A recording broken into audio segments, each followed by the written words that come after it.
আমাদের সকলের সম্পদ। এই সম্পদ পরিচালনার জন্য একটা পরিচালন কমিটি রয়েছে, মাদ্রাসা ময়দান কমিটি।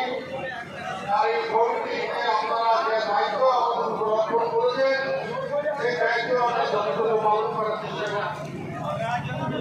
আজকে